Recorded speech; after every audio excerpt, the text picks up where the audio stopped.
online broadcast network, AFTERBUZZ TV. Over 20 million weekly downloads in over 150 countries, and your number one source for after-show entertainment.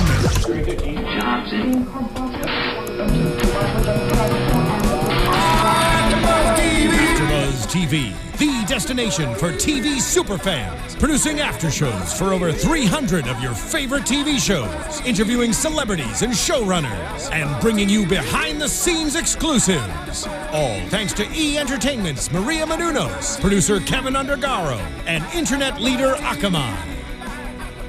Now, let the buzz begin!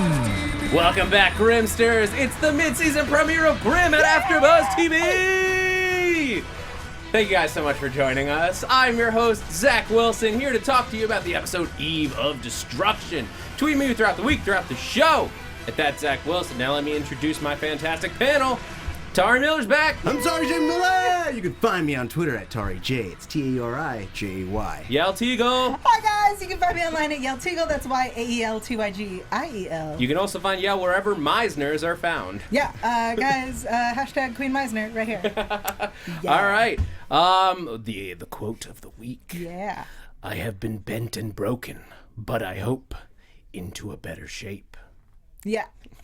It didn't sound dirty when I read it on my TV, but it sounded dirty when you started it. Did it? Yeah. All right, I'll Right? take. Yeah. Sure. Okay. You know? A Dickens quote. We open with Dickens. Great Expectations. Thanks. Because, you know, classy. Grimm is a classy show, you guys. We only Yeah. talk about the classics on Grimm. Then don't read my notes. All right. Welcome back, everyone. Thank you for joining us after this, what felt like a forever hiatus. Yeah. Yeah. Your computer agrees. Yes, my computer is very, very excited. Yeah. As I think we all were to have Grimm back. We left on a very big cliffhanger Yeah. of Juliet is alive. Yeah. I think it's a pretty big cliffhanger. A little bit. Though we as a panel totes saw it coming. Yeah, we definitely have been saying since the finale that everyone keeps going, Juliet is dead. Yeah. In a way that like made us go, so Bitsy's coming back. Yeah. Yeah. It's funny just because like I feel like there's a lot of TV shows doing this. Game of Thrones. Whoa, spoiler alert. Yeah. First of all, we don't even know that that's true. Second of all, back on topic. Says you. Yeah, so we came back right exactly as where we left off. Yeah. And that launched us into a pretty good. I like this episode because we didn't. Again, this was a straightforward just story. It was a serialized episode as opposed to the Vesson of the Week. Like episodic stories that we get. Grimm seems to fluctuate back and forth on. What do you guys think of this week's episode? I loved this episode. Hands down, loved it. Did you love it for reasons outside of Meisner? Yes. I mean, that was definitely the biggest part of my love. But I also really, I feel like we're in season 5. We can stop with the Vesson of the Week. I say this a lot, even though I really like Vesson of the Week. But I feel like we've moved past that, and we could do the way like Once Upon a Time does, where it's 12 episode arcs, 2 arcs a season. We should. And I feel like we could do that, and it would work well. And this episodes like this one really show us that, because last episode was the cliffhanger, and when we do 2-parters, they're always great. And so it's the way we start a season, the way we mid-season, and the way we end the season. Yeah. No, so there are some shows that do it. I think ABC has just been very good about helping their shows. Like, okay, you have a long season because the standard network television is over 20 episodes. Yeah. It's a lot for a serialized show to do. So like Agents of S.H.I.E.L.D. does it as well, where it never feels like they're doing, like they're stretching an arc out for the most part. Like they do half-season arcs that then can blend together and form a full season, just like any good show should across all of its episodes and all of its seasons. Grimm does get, I think, a little bogged down because of their large episode orders. Yeah. I wonder if that's just because of the uncertainty.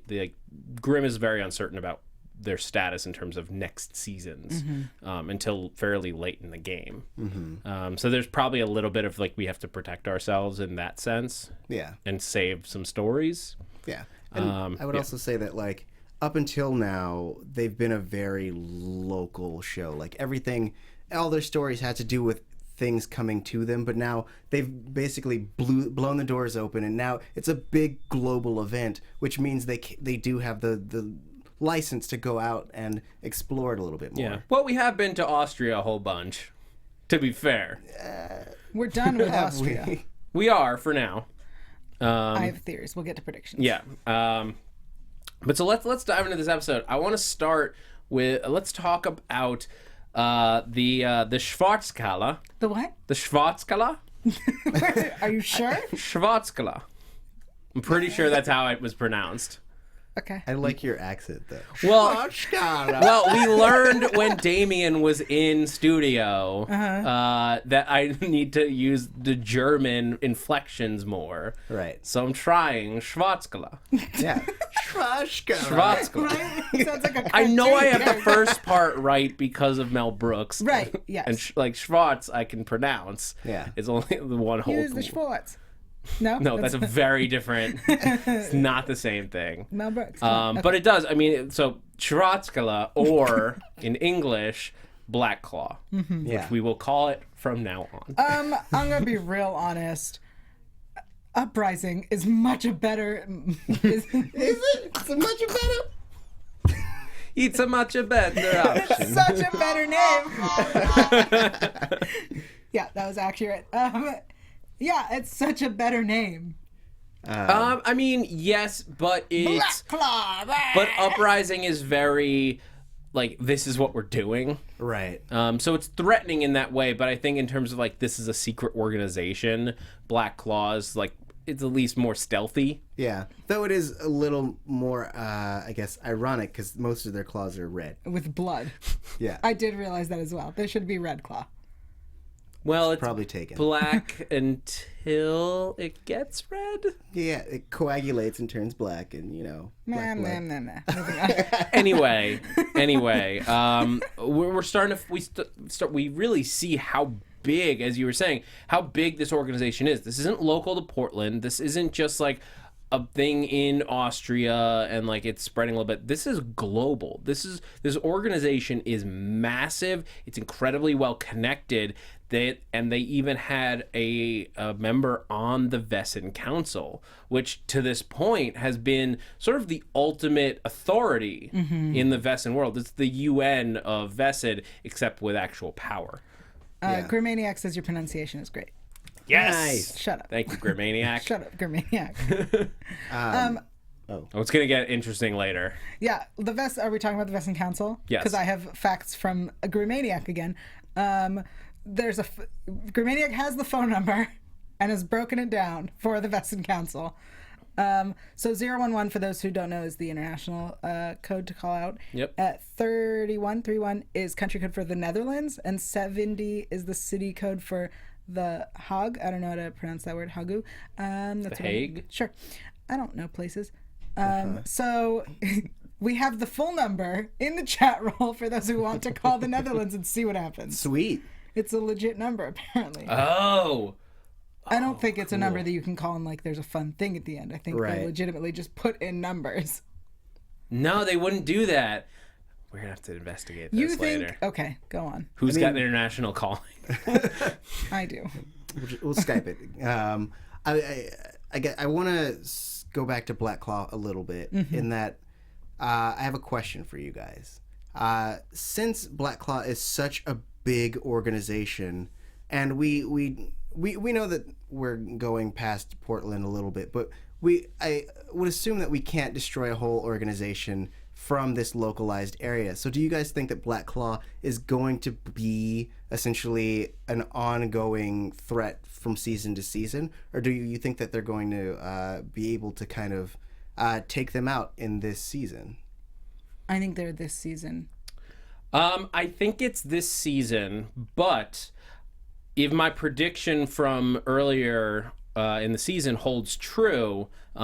Just to remind you, my big prediction was that Black Claw, and I think this episode gave us more evidence of it, is going to be fighting for Vesson to come out into the open and stop living, because they keep talking about the shadows and like we will no longer live in the shadows. I think they're tired of Vesson being a secret.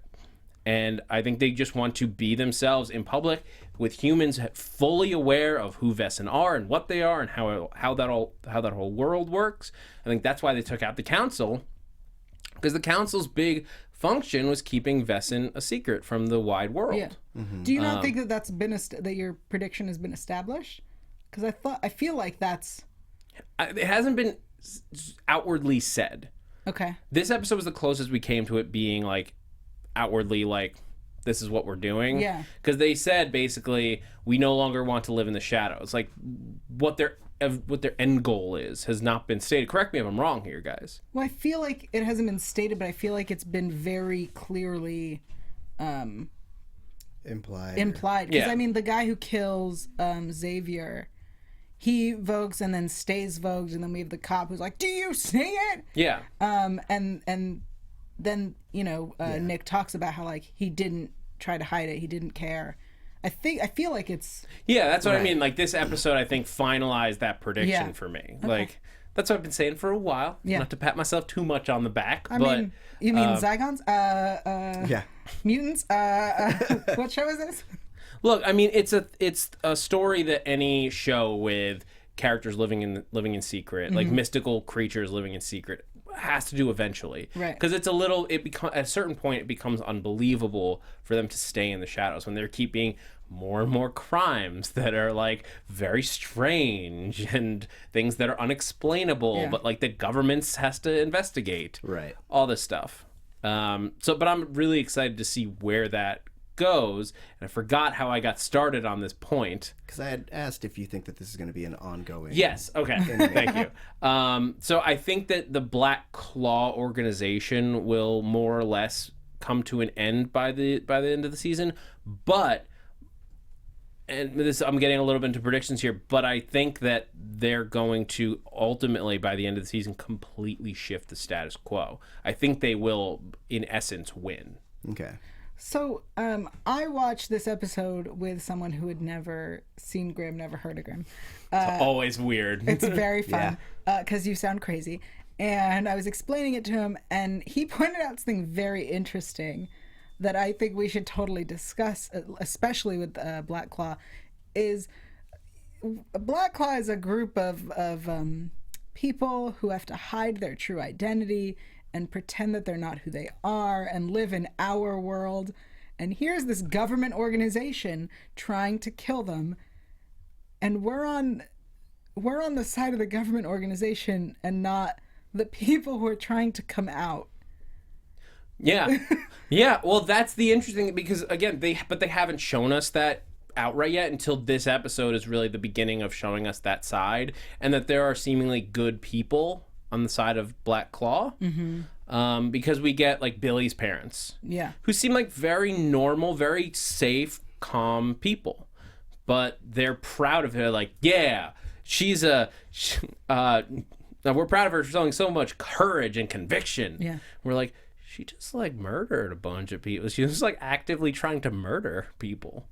But they're proud of her. Yeah. So I have to think that, and that's what I think is so cool about this organization, so interesting. The story point is that like they're not going to be 100% villainous. They're going to have bad methods. They're going to have methods that we don't agree with because they're trying to kill our people. But they may be fighting for the right reasons. I think the all Vesson must join part, though, is a problem. Yeah, well, you're there's either the... with us or you're against us. There's the extreme part of it. Yeah. You mean led by the sexy Lucian? Lucian, who... Guys, that's Bailey Chase, and he is welcome on this show anytime. I mean, I don't know if it's just because we didn't get a lot of time with him. He felt really flat to me. Oh, you were watching his acting. You were doing this wrong.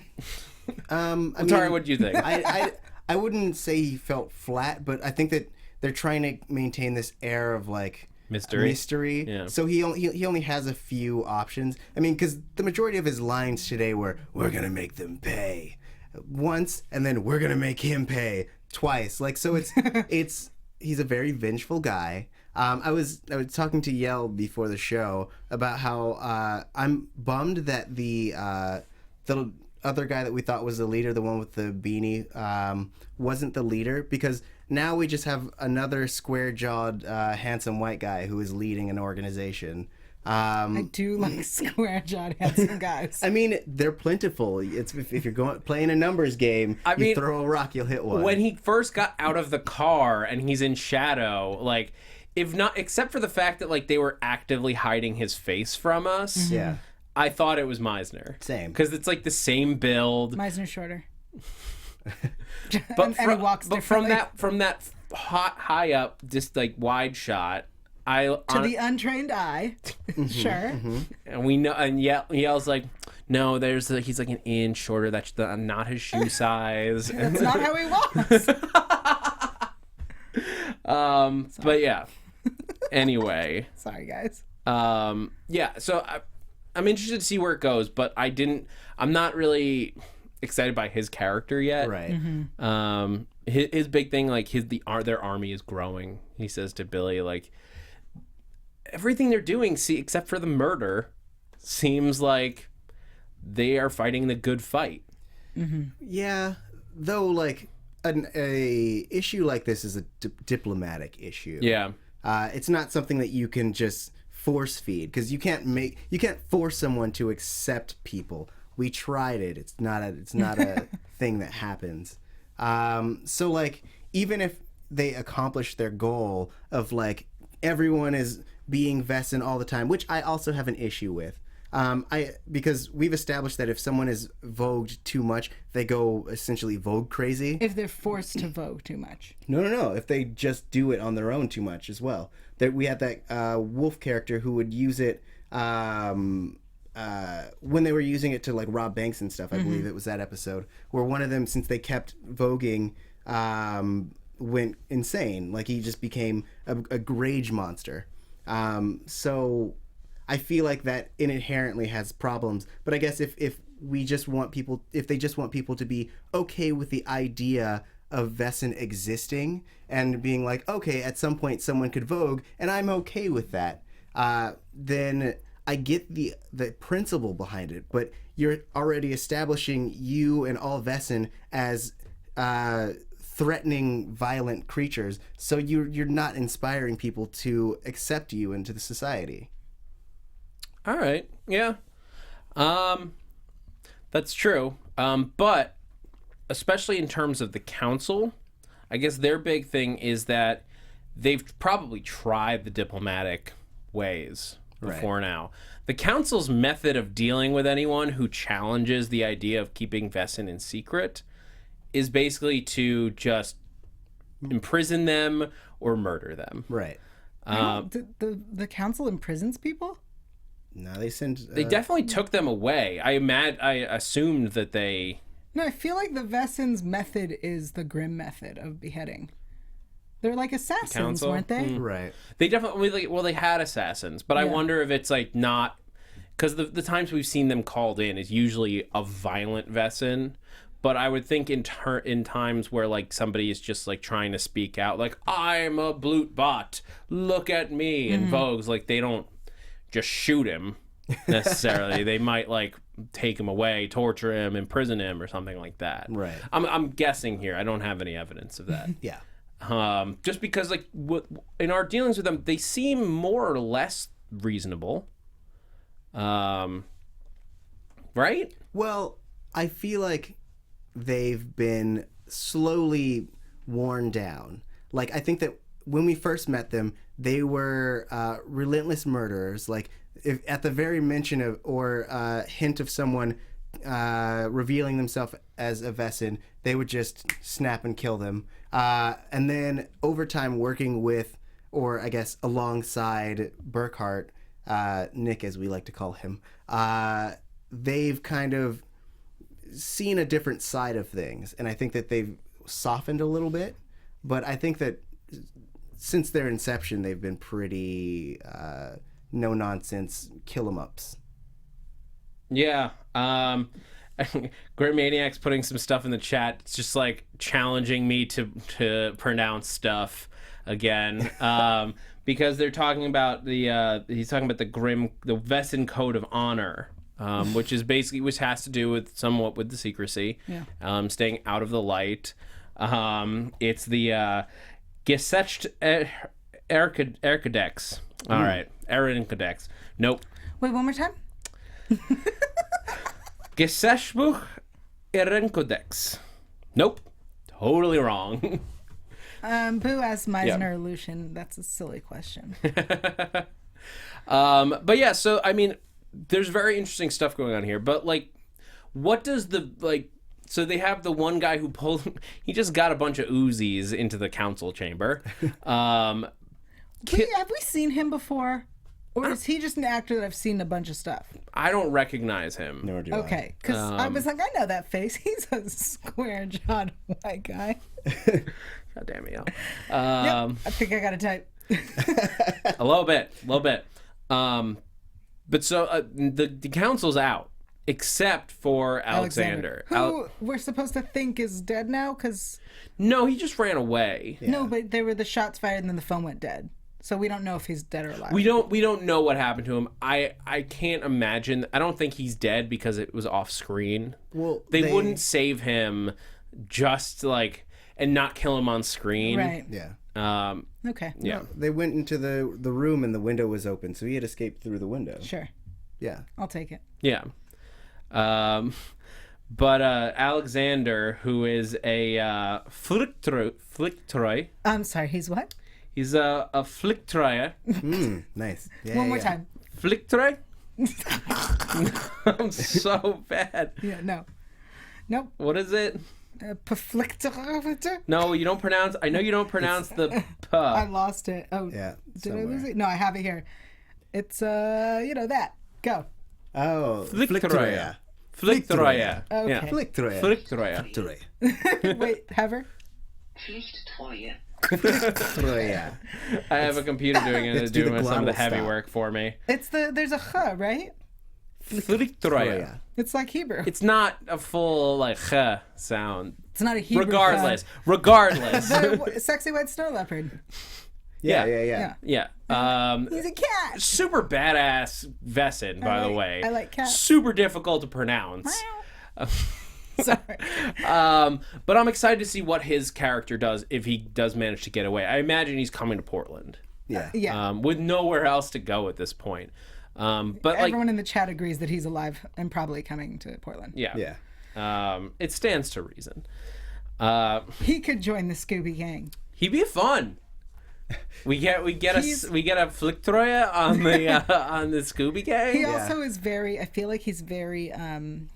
Super proper. Yeah, stuck up, kind of. Which that's would the be thing real is fun. that there's nobody like him in our group right now, and that's why it would be interesting. He also has knowledge of a lot of stuff that I'll bet none of Nick's books ever did. Mm-hmm. He knows the Vessin world deeper than any of our characters. Yeah. So I'm excited. What kind of Vessin is he again? Flicktroyer. Okay. All right. So before we go over and talk about Meisner, Trouble, Juliet, and Adalind and Nick, all kinds of stuff to talk about. Trust me, we will.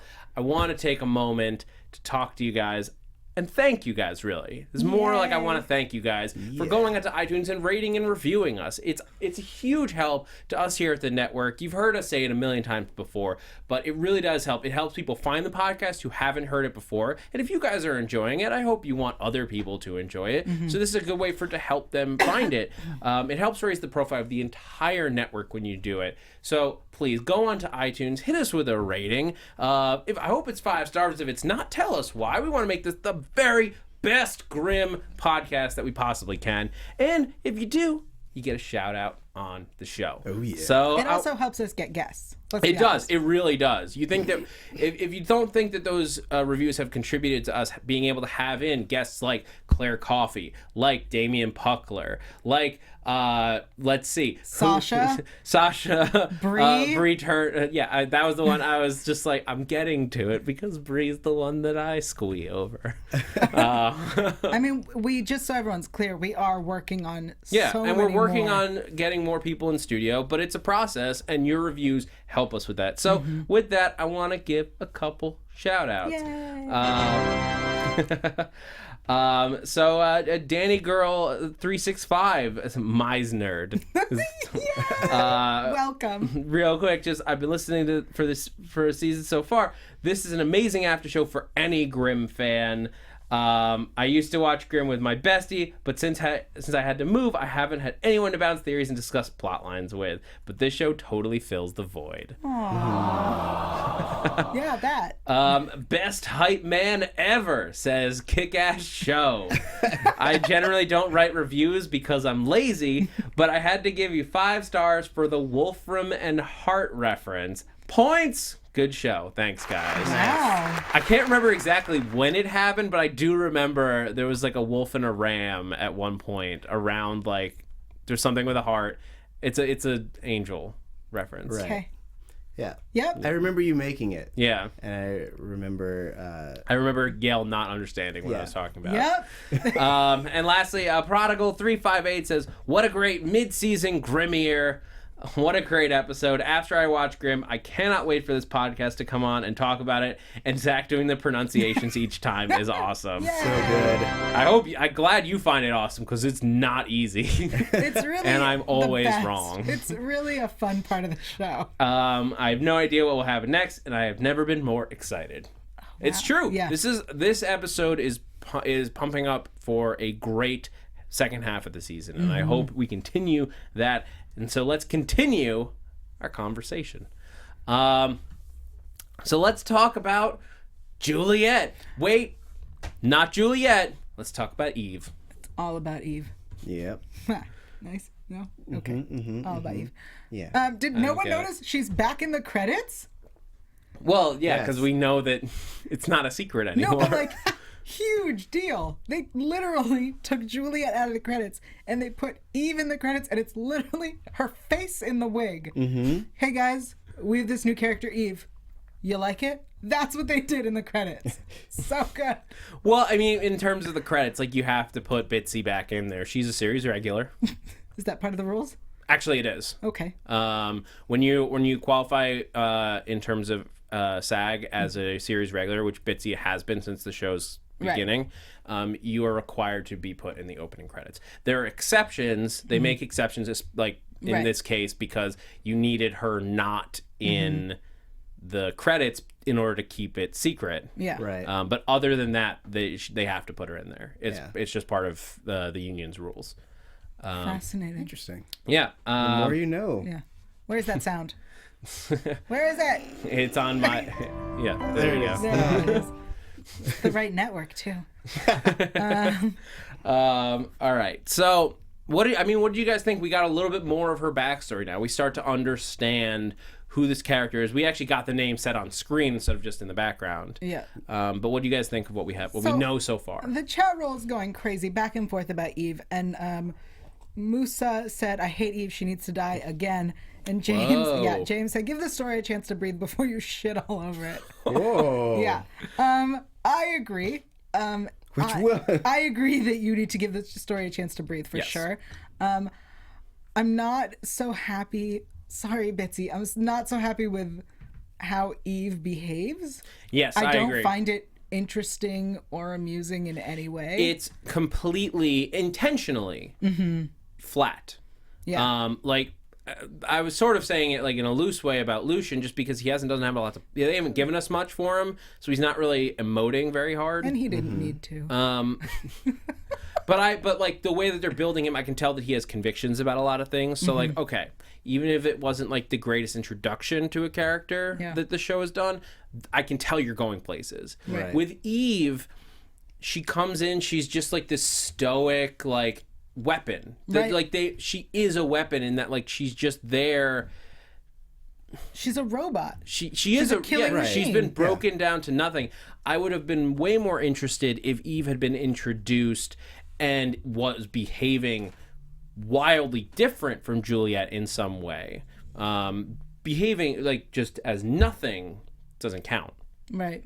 Well, I mean, but you can assume that like the main change in her, since she has all of her memories, is that they essentially beat her emotions out of her. So yes, she's a robot, but I think that it's intriguing, especially since when I thought her character was coming back, I thought she was going to be like memory wiped, and she was basically just going to be this blank slate that everyone's calling Juliet, or like, and gave a new name. So I like that she, one, remembers it, and one, is grateful to HW for what they've done, because I think that is a little more intriguing. I know that she didn't behave the way that we would want her to, or she wasn't like a crass, I don't know what's different than Juliet. It's like in my like a, I don't know, some Cockney lady or something. But I think that it means that there's a lot of room to explore like who she's become or who she wants to be. So Boo says Eve looks brainwashed. Grim Maniac says she looks like she barely feels any emotions. Vanessa says Eve looks scary. Grim Maniac says she looks like she's been programmed. And she has. And I feel like she's Cyberman Juliet. Yeah. But that's the thing is like that doesn't read as very interesting to me because what I would have liked more, and well, this is like, so her backstory now, as we now know it, is that she didn't die. Right. Personally, I thought it would have been more interesting if she had died and then somehow the Hexen Beast in her brought her back to life, or they used that and it was able to bring her back. Right. Yeah. Because what that would do is what that would do is set her up in a way where dying and coming back is sort of a reset button. Yeah. And then it really would be another character, as opposed to them just beating the character of Juliet out of her. Yeah. Like literally Meisner beat the Juliet out of her. I'm fully aware. I saw.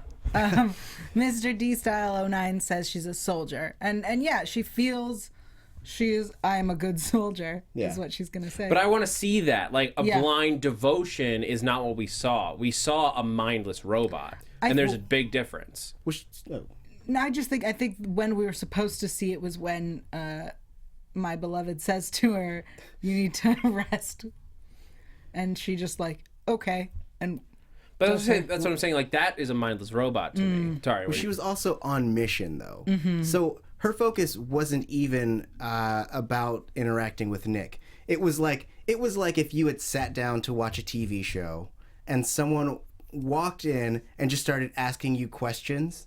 And so she's trying to focus on what's happening, trying to make sure she picks the right moment to take out this guy. And then she's getting questions and she's like, here's the answer.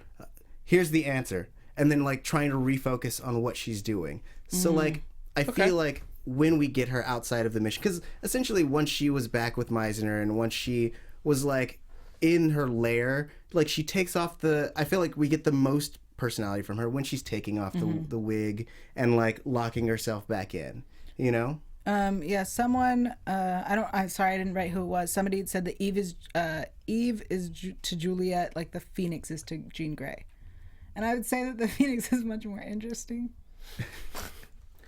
Sorry, Phoenix is much more interesting than Eve at this moment. Yes, because the Phoenix it has a whole mission to it, and it like seeks out Jean Grey for a specific reason because of her power, and it bends her in certain ways. It changes who you are. My fear with Eve right now is that because what we've gotten is so flat and robotic, is that she's going there. The arc is going to become her going back to being Juliet, as opposed to if Eve was just a completely new they treated her like a completely new character. Yeah. Then Eve could just become a different part. Like it's basically Bitsy just having a new role in the show. And I trust the writers at this point. Like they've earned my trust, so I'm willing to give them time to work it out. Yeah. But I just don't want them to have Juliet like struggling like, oh, but Nick, I suddenly remember how I feel about you, and like when she sees him like holding Kelly or something like that, and she gets jealous. Like I don't want that. I want Eve to be completely separate from Juliet, with nothing tying the two characters together except the actress. I believe, because I trust these writers, I believe that's the idea. And I don't think that we're going to have to deal with her becoming Juliet again and remembering and falling in love and whatever, because we've already done that. Yeah. I mean, Adalind straight up says at one point, but again, this is what's fueling some of my concern, is that Adalind says at one point, what if she's like the old Juliet and wants you back? And we'll talk about like the other implications, because there's a whole other part of that. Yeah. Right. But just while we're talking about Eve, the fact that they're like teasing that as a fear doesn't mean it's going to come true. Yeah. But it means that they're priming it for the possibility. Right. But I think that they've already countered that in saying that she remembers everything. It's not like she's forgotten. It's just that they've basically taken her to another place emotionally. It's not that she's gonna backtrack. I think that they've basically just wiped away all the potential drama of her coming back, in that she's not gonna feed into their drama. They're gonna be like, why did you do all this? And she's like, wasn't me, don't care. So I think that this will actually allow us to move forward, as opposed to letting us wish she was either who she was, or feeling like we've been cheated of all her history by having her be someone completely different. And I think also playing up to that is that Nick is mad at her. Nick isn't forgiving, isn't wanting Juliet back. He was pissed, right? Seeing him talk to her, he was unhappy with her. Yeah. Well, I mean, it's easy with the time separation to think of Juliet as Juliet, like that we knew her, not Hexenbeast Juliet, who was very, very evil. Yeah. Right. He points out, like, you set me up to get attacked. My mother's dead. Juliet, the Hexenbeast, got Kelly beheaded. Mama Kelly. Yeah. Mama Kelly. Well, you have Mama to Grimm. Distinguish. Yeah. There's two Kellys now. Nope, still there's just one. Well, fair. But yeah, so I mean, while we're talking about Kelly, I think it's time to, because we have to talk about this. Nick and Adalind, they got they got the final kiss. Yay. Boom. This episode straight up went, oh, you guys weren't sure that we were going to do a love triangle? Yeah, we're doing a love triangle. Like, straight up, oh, there's a love triangle happening. Right? But it's not the one that you thought it was gonna be. What did you think it was going to be? Like, you thought it would be like Juliet and Adalind and wanting No, Nick. Guys, it's a love rhombus. Yes. But it's not, because Juliet's gone and Eve has no interest in Nick. It's still a love rhombus, because it's clear that Nick still has confusing feelings about Juliet. Juliet's dead. Don't take this away from me. It's not a rhombus. I'm bringing back the love rhombus. Great. You want to hear about the triangle? Because I want to talk about the triangle. No, you mean 3 points of the rhombus. Sure. Guys, Yes. remember when Meisner called the phone and Adalind picked up and they recognized each other's voices, and I said they recognize each other's voices because they're still in love? Uh-huh. Remember this episode where he was having flashbacks and he had a smile on his face and he's in love with her? Yeah. I don't remember that.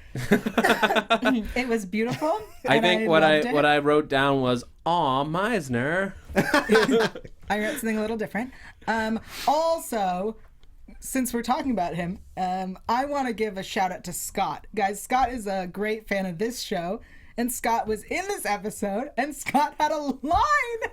Oh yeah. Scott brought him the iPad. Guys, applause for Scott. Woo! Where's the applause?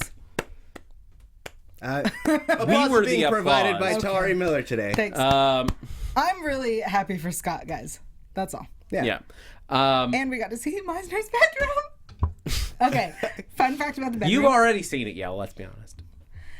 Ooh. That's not the point. So I didn't mean that he was in there at the same time. I just mean Yael broke into his bedroom. I would never. I was welcomed. So behind his bed, we had that like gate-like thing. Yes, you guys noticed it? No, just me. I was the only one looking at the okay. bedroom. That gate, it had like wires. It was just really useful. That's all. Moving on. For what exactly, Yael? I mean, if you needed to tie down a hexabeast and beat her, you could. There was Yes, to tie down a hexenbeast. and beat her. Go on. Yes. Okay. Oh my God, Guys, what is happening right now? So here's Adalind, sure. So, but I liked the moment between Nick and Adalind, or Nadalind, if you will. Especially because Meisner is in love with her still. Well, that's a great complication that they gave us. I'm so excited. I thought it was very genuine. It didn't feel like this was too late or too rushed. Like, yes, it's been pretty clear for a little while now that this was going to happen, but there was never like, oh, well, why aren't they doing it now? It's like they hadn't done this for a very good reason, because it's weird. Yeah. It's super weird. And they acknowledge that it's weird. The writers build it up, and it's so good because it's believable. Exactly. This relationship has become incredibly believable. Yeah. But sorry, Stephen Scott Bonnick in the chat pointed out a while ago, and I took note of it because it was interesting. Adalind assaulted Nick, right? Yes. And she's reaping the benefits. In all technicality, yes, she assaulted him. We've discussed this at length on the show before, but we can talk about it very. No, I just quickly. want to just bring that up, that she is still continuing to reap the benefits, and no one is acknowledging. I would like the show to acknowledge it in some way. It's very weird to think about, because I like the two where the two characters are now. Yeah. I really like the two of them. I'm kind of shipping them, but then you start to think about how this all got started, and it's real bad. The one thing that I will say to defend their relationship is that I think, especially in light of the changes that Juliet underwent when she became a Hexenbeast, it is very clear from the show's perspective that having the Hexenbeast vest inside of you very much puts you into an evil disposition. Right. And Adalind, as we see her right now, has lost that. So if you treat that in the same way as, let's say, a mental illness, or just a mental, I'm trying to find the right word here. I mean, you don't even have to go that way. If you attribute it to the same way that we're kind of forgiving Juliet for what she did, because she's no longer Juliet. She's now Eve. Right. So Adalind with powers was, somebody else. And now we have Adalind.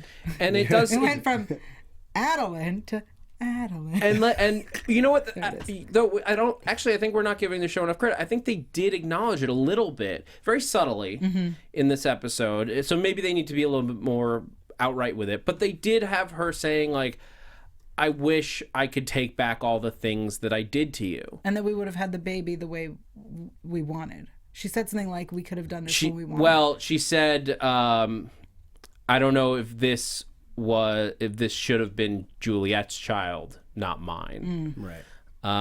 Which, like, that's something that must be torturing her. Yeah. Because I think right now she is dealing with all of the things behind what she did. And yes, she loves this child, and they both love this child, and it's a beautiful thing that came out of it. But it doesn't change the bad that started it all. Right. But I like that Adalind is at least aware of it. Yeah. Even if the show's not talking about it at length, it's good that she's at least dealing with it and saying, like, I wish I could take it back. Not Kelly, because we love Kelly, but I wish that it hadn't been that way. Right. So at least it's touched upon. Okay. That was sort of the episode. I mean, a lot of great stuff. Do you guys have any other thoughts about the episode as it was? Or do you want to talk? Amber in the chat room asks, and what about the darn keys? Which I feel like is a fair question. That is fair. Which might take us straight into predictions. It's your show. It's your show, sir. And now, your AFTERBUZZ TV predictions. It is your show. I'm just here to make the inappropriate jokes. Well, yeah, I mean, okay, so we can talk about prediction stuff. Not really a lot from next week's episode, so the visuals look cool. I just mean in terms of serialized arcs. Or did I miss something? Did you not see Meisner and Nick teaming up out in the rugged outdoors? I think I missed that too. Seriously? Yeah, I was too focused on the water monster, water sprite, yeah. which this might be. Loch Ness Monster? Yeah, they had told us that we were getting some kind of Nessie-esque Vessin. This might be that. Interesting. I thought it was a Japanese water sprite. Could be both. Yeah. Either way, some theories that Tauri and I were talking about. I'm gonna bring them up if Go for that's it. cool. Please. So we had heard rumors, and I'm gonna say rumors because there seems to not be any defined, nothing behind this. Rumors that someone is supposed to die this season. Someone from the original team is supposed to die. I had heard that. Yeah. I had brought those rumors up. We were told episode 5. No one died in episode 5. And then we thought maybe it was season 5, which is the whole season. Anyway, my theory is this. And I don't know if it's your theory or my theory. A theory is this. Yes. Sasha, Captain Renard, is going to die. And Nick is going to start working, because it looks like the entire Scooby Gang will start working for the SGO, or HW, if you want to call it the stupid name they gave it, instead of the name we gave it. And that Meisner will become the new leader of the team, which means next season he's a series regular. But also the idea that... I mean, beyond just Yael's fascination Right. with Meisner, I think that would be great for the show. I think he's Absolutely. becoming... The more time we spend with him, the more interesting of a character he's becoming. Sure. He was fascinating to me from the beginning, but okay. I know, but he was a merc with who our character fell in love with, which was great. Yeah. But not huge. Right. But the way they've been developing him, we don't know what his backstory is. We don't know what his role in all of this is. Yeah. And it's becoming the more and more time we spend with him, like he's beating Juliet down to create Eve. Like there's a lot going on here we don't know about He yet. fights with Trouble. Yeah. Which- oh my God, we didn't talk about that. What, their midnight rendezvous that wasn't turning out the way I wanted it to? Are you I'm trying to Treisner? No. Yes, is that what you're going Treisner. for? I tried. I'd like to try Snar. Mubble? Mubble. No. All right. Yeah. Please. What were you gonna say? No. Oh, so that I think if we're gonna just predict on who's gonna die, I think that we're gonna lose Captain Renard, especially because he's going into this political thing, and Yeah. they're not really doing police work anymore, and the SGO is becoming a much bigger thing. I think it'd be really interesting to see Nick and the Scooby Gang transition over to work for the SGO, and then maybe I think this was your part of it. Yeah. You want to take it? I had said I that hate this, but from go on. from a storytelling standpoint, it would make more sense if we have Meisner, who is a hyper capable character, and he is a mystery, but like he right now is almost untouchable, unstoppable. But it would make sense if Well, he's very touchable. if they had Nick join, and then somehow Meisner was taken out of the equation, whether it be dying or he's just sent off to Lebanon, and then Nick has to take on his role in the SGO. So he becomes part of this organization that is much bigger than the one he's already a part of, and he has more resources but less knowledge of how to use them. And I think that would be a good evolution of his character and of the story as a whole. Interesting. But so who do you think is gonna die then? Meisner. Oh no! But first, Meisner's not. So no, what first it the would rumor be is Renard. that It would it's be somebody Renard, yes. who is somebody who is a first season Yeah. regular. Right. Which means that it would be Renard, which would get Nick to work for Meisner, and then Meisner would also die. Yeah, I would Which imagine if is Renard unacceptable. died, I would think the show's move would be to promote Nick to captain. I'm just saying. No. I'm sorry, their unsolved murder rate is through the frickin' roof. But they are investigated very heavily. And then unsolved. Like, oh, we had someone in custody who we think was the murderer. We can't explain it. Whoops. Yeah. They died. I'd like I forget his name. Progue?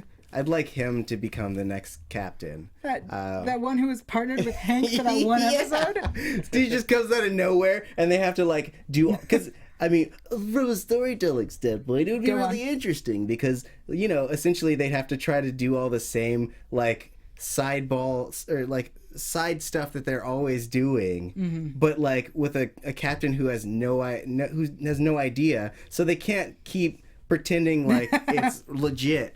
They can't be like, Captain, we're going to have to make this person disappear. It's like, no, because he's going to keep looking into it. He's going to be a constant thorn in their side. The best prediction in the chat roll I think I know which one you're. from Jalen Jackson. Meisner is a Time Lord and is future Kelly, but changed his name. Okay. Also, and Saeed says woo for Captain. Yeah. Yeah. Oh. Grim Maniac says, what if Bud dies? I'm going to be honest. This is going to sound real heartless, especially because I love the actor who plays Bud. He's so sweet. Yeah, Bud dying would not affect the show. It wouldn't do anything it would probably be very emotional. I think the show would handle it very well. It wouldn't carry the same weight or game. It wouldn't be a game changer the way that killing any of the other people would be. Right. Yeah. In terms of, like, as we have to start wrapping out, I think if it's gonna die, I think the Captain Renard is a good choice. I don't know where else his character really has to go. Yeah. And so that makes it a good time in the show for him to die, because he's very important, but his arc is more or less complete at this point. Except for like that the mayoral other stuff. I don't think it's going to be Rosalie. It could be Monroe, but I doubt it. He's too much of a fan favorite and too much of, like, what really took this show off from the beginning. And yeah, that would make it more devastating, but I just don't think the show can hold together without him. And it can't be Adalind because... Can't be Adalind. That would be... She's the only single woman left. Yeah, and it would also be too much of a refrigerator move. Like, to put Adalind, like, in the refrigerator role at this point. It's a literary term. Okay. Refrigerator. It's killing a female character off basically just to fuel the male character's rage. That's offensive. Well, Moving that's on. what I'm saying. I don't think they'll do that for exactly Yes. that reason. I would, to counter your Monroe theory, I would say that it is established that Rosalie is going to go down a dark path, or at least it's been said. So if anything would fuel that, I would say the loss of Monroe would do it. That's fair. Yeah. That's fair. It'll be interesting to see. Yep. Yeah. All right, guys. With that, I think it's time to wrap it up here for AfterBuzz TV's Grimm After Show. Thank you so much for joining us. Be sure to go onto iTunes, hit us with a rating review. If you're on YouTube, hit that thumbs up button. Share it with all your friends. Tweet about it. Tell everyone. Tell everyone. And until next week, when we'll be right back here, same time, same place, 6 p.m. Sundays every week for Grimm. Yael Tygiel, where can everyone keep up with you? Everyone can keep up with me online at yael.tv. That's YAEL.tv. I'm also on Twitter and Instagram at Yael Tygiel. That's YAELTYGIEL. And secret spoiler surprise, I don't know what words I'm using, for the Grimm After Show only. Guys, I released a new podcast. It's officially coming out tomorrow, but you can check it out now. It's available on iTunes and at Podbean. It's called Intimate Interrogations. Check it out. There are 3 episodes live. So excited. Yeah. And I'm Tauri J. Miller. You can find me on Twitter at TauriJ, TaurijAY, and also assorted panels here on AfterBuzz TV. You guys can find me on Twitter and Instagram at ThatZachWilson. Bunch of shows here at AfterBuzz, including Agent Carter, and a bunch of stuff coming back soon. This week, it's going to be fun. You can catch me on Screen Junkies TV Fights. Yay. I'm going back to fight for a win. This time, I want to win. I want to win so bad. And you can also check me out. I've started to do some videos on YouTube talking about TV stuff. Got a new one in the works. Also at That Zach Wilson. Easy to remember. Guys, Yay. until next week, I'm Zach Wilson, and thanks for geeking out with us. From executive producers Maria Menounos, Kevin Undergaro, Phil Svitek, and the entire AfterBuzz TV staff, we would like to thank you for listening to the AfterBuzz TV network. To watch or listen to other after shows and post comments or questions, be sure to visit AfterBuzzTV.com. I'm Sir Richard Wentworth, and this has been a presentation of AfterBuzz TV. Buzz you later. The views expressed herein are those of the hosts only and do not necessarily reflect the views of AfterBuzz TV or its owners or principals.